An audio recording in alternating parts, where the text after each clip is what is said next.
Hi friends, this is Dinesh बरोबर. आपण 8-9 तारखेचा माझा हायपोथेसिस काय असू शकतो?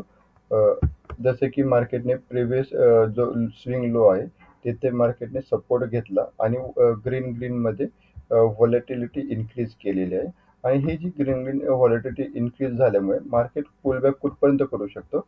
जो मार्केटचा जो प्रिव्हियस वीकचा जो लो आहे, त्याच्यापर्यंत मार्केट पुलबॅक करू शकतो आणि हा जो गॅप जो परवा मार्केटने गॅप डाऊन झालं होतं, तर हा जो गॅप क्रिएट केला होता, हा गॅप फिल करण्यासाठी मार्केट प्रिव्हियस वीकच्या लोपर्यंत येऊ शकतं.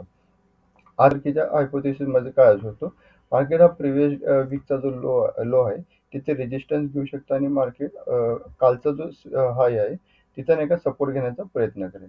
मार्केट ने जर ह्या कालचा जो हाय आहे, त्याच्या आतमध्ये जर ओपन केलं, तर मी जोपर्यंत त्याला हे होणार नाही, मार्केट नाही का टच करणार नाही, तोपर्यंत मी हायपोथेसिस करण्याचा प्रयत्न करणार नाही आणि अकॉर्डिंगली मी ते प्लॅन करेन. हा एक माझा पहिला हायपोथेसिस असू शकतो.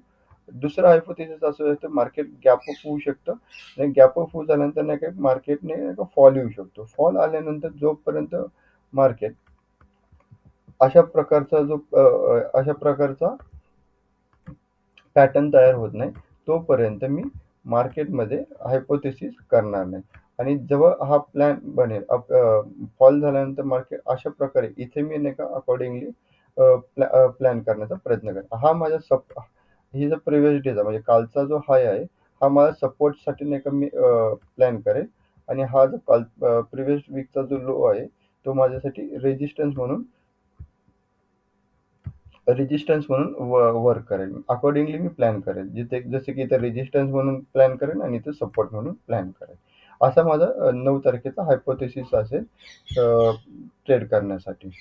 तसंच 9 तारखेचा प्लॅन करण्यासाठी मी 7 तारखेचा हाय आणि 8 तारखेचा हाय मी कनेक्ट करेल. हा एक मला नाही का हेल्प करू शकतं माझ्यासाठी रेजिस्टन्स आणि सपोर्ट आयडेंटिफाय करण्यासाठी. जसं की इथे दिसत आहे,